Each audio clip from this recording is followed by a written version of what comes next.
जिस आदमी को टिकट मिलती है कांग्रेस से, वो 5 साल तक क्षेत्र में नहीं रहता और कांग्रेस पार्टी के नेताओं के इच्छा के अनुसार हमने कांग्रेस पार्टी ज्वाइन की। संविधान की अगर कोई पार्टी रक्षा कर सकती है राष्ट्रीय स्तर पर, तो कांग्रेस पार्टी कर सकती है। किसानों के आवारा पशु पहली प्राथमिकता है, दूसरी स्वास्थ्य की। किस तरीके से शिक्षा चौपट है, जिस तरीके से यहाँ पे सरकार चल रही है, रोड भी नहीं है फिर भी एमपीआरडीसी का वहाँ पे बैरियर लगा है, क्योंकि शासन के बिना सह से अवैधानिक काम नहीं हो सकता है। चाहे विधायक हो चाहे सांसद हो, इसलिए तो बनाते हैं। और देश की आज़ादी के बाद 4 महीने वहाँ का आना जाना बंद बरसात के समय हो जाता है। दुर्भाग्य के कारण ही कांग्रेस पार्टी यहाँ से चुनाव हार जाती है। कांग्रेस 19,000 वोटों से हारी। वो व्यक्ति चुनाव जीतेगा जिसको ये पता हो कि विधायक के कार्य क्या होते हैं, विधायक की शक्तियाँ क्या होती हैं।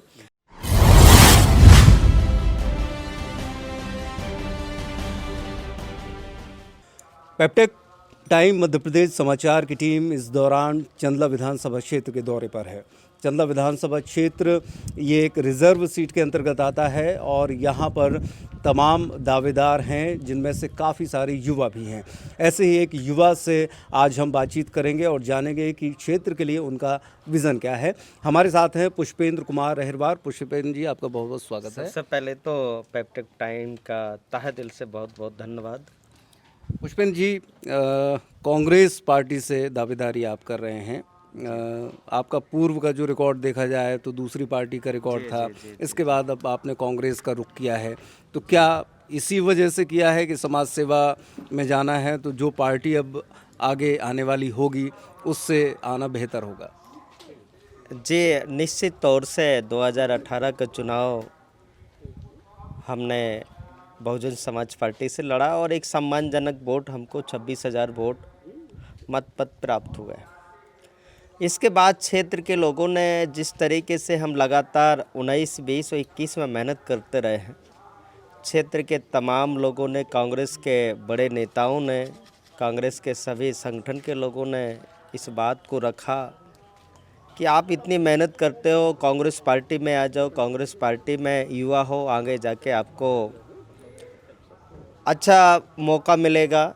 इसलिए क्षेत्र के मंशा के अनुसार और कांग्रेस पार्टी के नेताओं के इच्छा के अनुसार हमने कांग्रेस पार्टी ज्वाइन की।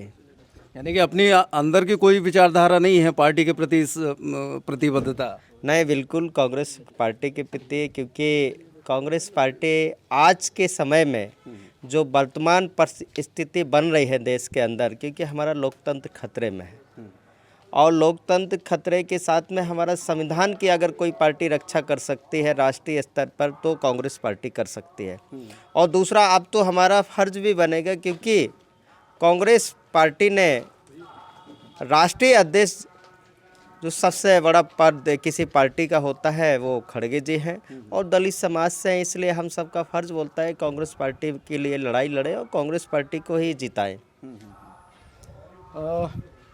क्षेत्र में आप लगातार घूम रहे हैं, इसके पहले भी आपने चुनाव लड़ा, और क्षेत्र में किन चीज़ों की कमी देखते हैं कि बेसिकली यहाँ पर अभी भी क्या ऐसी चीज़ें हैं जिनको लेकर आगे आना पड़ रहा है, लड़ना पड़ रहा है? सबसे बड़ी समस्या तो यहाँ आवारा पशुओं की है और आवारा पशुओं से किसानों की फसलों का भारी नुकसान होता है, जिससे किसान बहुत परेशान रहता है। किसानों के आवारा पशु पहली प्राथमिकता है, दूसरी स्वास्थ्य की। स्वास्थ्य में जब हम लोगों ने कई आंदोलन किए, जब कई आंदोलन हम लोगों ने किए, तो इस आंदोलन से यहाँ से जो भारतीय जनता पार्टी की सरकार थी, तब कहीं जाके उन्होंने एम्बुलेंस और स्टाफ के कुछ एक जगह उन्होंने महिला डॉक्टर की नियुक्ति कराई।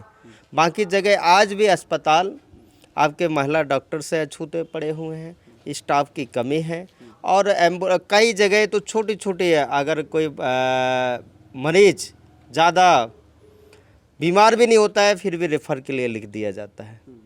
तो इसलिए ये सबसे बड़ी यहाँ दूसरी जो समस्या है, वो स्वास्थ्य की बहुत बड़ी समस्या है।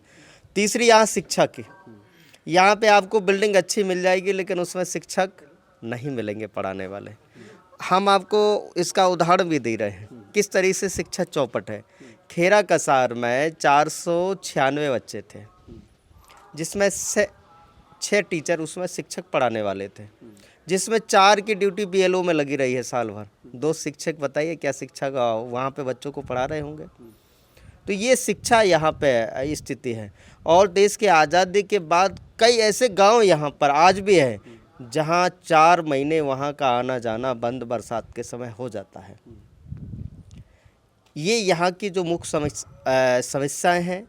और बिल्कुल इस तरीके से यहाँ जिस तरीके से यहाँ पे सरकार चल रही है, बड़ा अजीब देखने को मिलता है कि इतने ओवरलोड वाहन निकल रहे हैं कि रोड की दुर्दशा आप लोग जब जाएंगे सरवई से गौरिहार वाले रास्ते में, और उसके बावजूद भी देखिए कि जब रोड नहीं है तो वहाँ टोल टैक्स भी वसूला जा रहा है। रोड भी नहीं है फिर भी एमपीआरडीसी का वहाँ पे बैरियर लगा है और टोल टैक्स।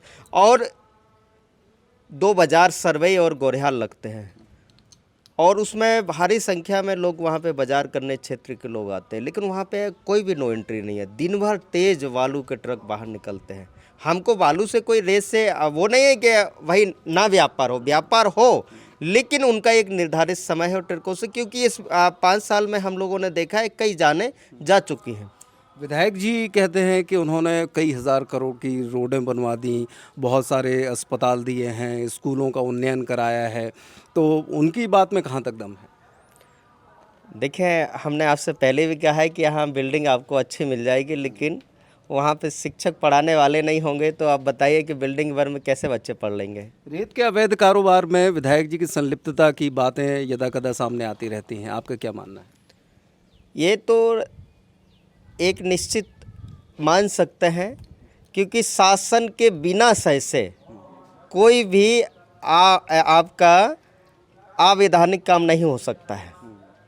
आज जो ओवरलोड की समस्या है, जनता इसलिए विधायक चुनकर बनाती है कि हमारी समस्याओं के और हमारे अधिकारों की विधायक रक्षा कर सके, चाहे विधायक हो चाहे सांसद हो, इसलिए तो बनाते हैं।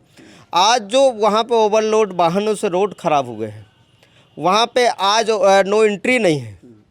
अगर शासन चाहते और सरकार चाहती और आज भी चलेगी तो शासन प्रशासन तो किसी चीज़ को 5 मिनट में भी बंद कर सकता है।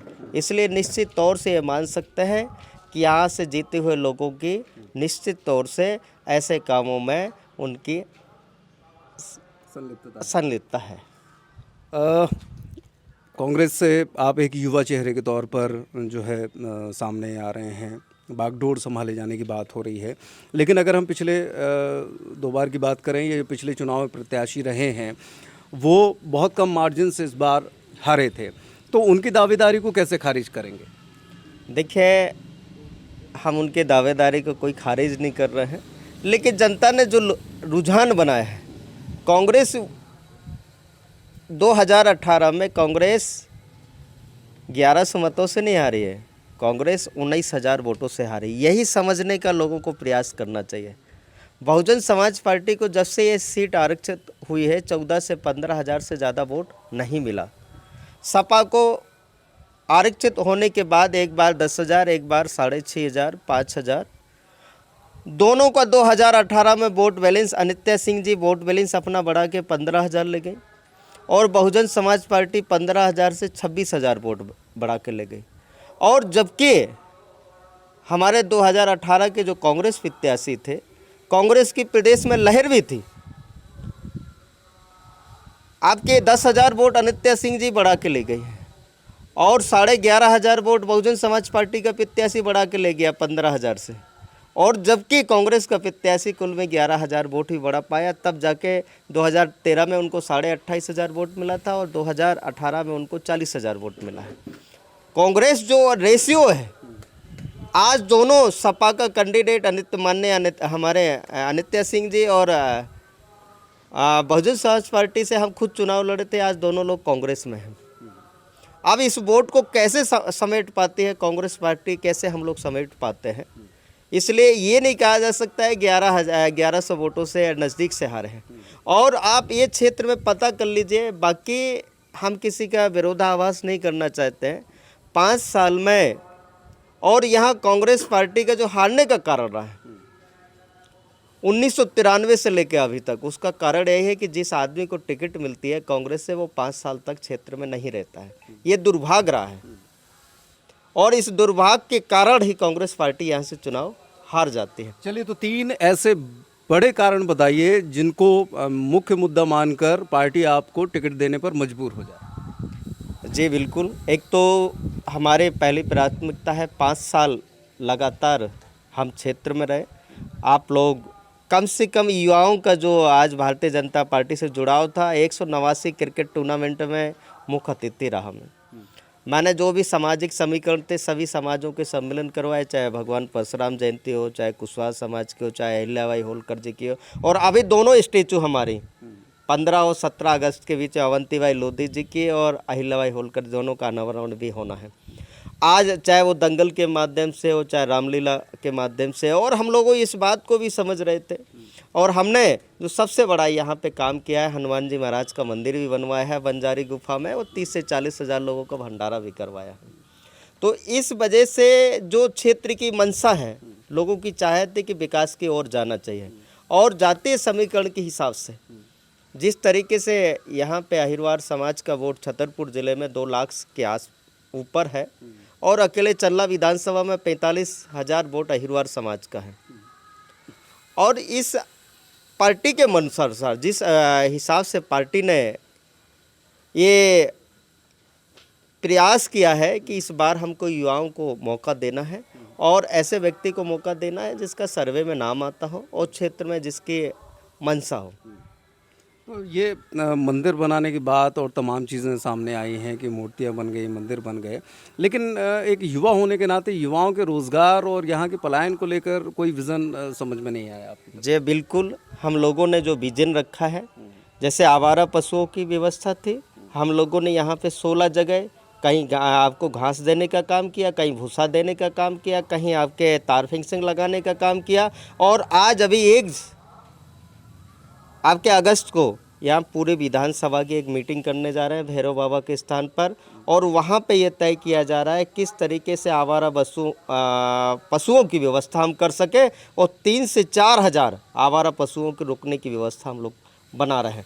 रही बात युवाओं की, तो यहाँ पे युवाओं को मौका तब मिल सकता है जब कोई वो व्यक्ति चुनाव जीतेगा जिसको ये पता हो कि विधायक के कार्य क्या होते हैं, विधायक की शक्तियाँ क्या होती हैं, तब कहीं जाके युवाओं को मौका मिल सकता है। और ये प्लान भी हम लोगों ने बनाए हैं। जैसे यहाँ पे आपका खनन का काम है, यहाँ पे आपके ग्रेनाइट का काम है, हम लोगों का प्रयास है कि उनसे हम लोग संपर्क करके ये सारी चीज़ें करें कि आप जो पत्थर हमारा बाहर ले जाते हैं, आप यहीं पे उनको पॉलिश करिए, यहीं पे उनको इस लायक बनाइए कि यहीं से लोग खरीद सके, जिससे युवाओं को मौका मिलेगा। आज बालू से क्या बनाया जा सकता है, आज बालू का जो ट्रकों से होता है, अगर इसी को हम लोग उसमें बोरियों में भरकर बेचने का काम करेंगे तो भी युवाओं को मौका मिल सकता है। यहाँ पे हज़ारों एकड़ ज़मीन बंजर पड़ी हुई है। हम लोगों का ये प्लान है कि यहाँ पे फलदार पौधे लगाया जा सके, जिससे वो पौधे लगाए जा सके जिससे यहाँ पे उनसे कुछ ना कुछ बनाया जा सके, तो किसानों का भी लाभ होगा और युवाओं का भी लाभ उसमें होगा। ये हम लोगों के प्लान है। दूसरा हमारा दूध, क्योंकि यहाँ पे मुख्य एक व्यवसाय के रूप में किसानों, क्योंकि यहाँ पे किसानों के पास अधिकांशतः सभी के पास कोई ना कोई जानवर है और दूध से जुड़े हुए हैं। यहाँ पे दुग्ध का प्लांट लगा के यहाँ पे ये भी युवाओं के लिए मौका मिल सकता है, क्योंकि यहाँ कानपुर शहर 2-3 सालों में 4 लाइन बन जाने से आपका 1.5-2 घंटे का रास्ता बन जाएगा, और शहरों में आजकल रोड बन ही गए हैं कि यहाँ का दूध बाहर भी बिकने लगेगा। तो बागडोर में ये थे पुष्पेंद्र कुमार अहिरवार, जिन्होंने पुरजोर तरीके से अपनी बात रखी कि कांग्रेस किस तरीके से युवाओं को आगे मौका देने की उद्देश्य में और उसी मिशन में लगी हुई है, और उस लिहाज से पुष्पेंद्र पूरी तरीके से फिट बैठते हैं।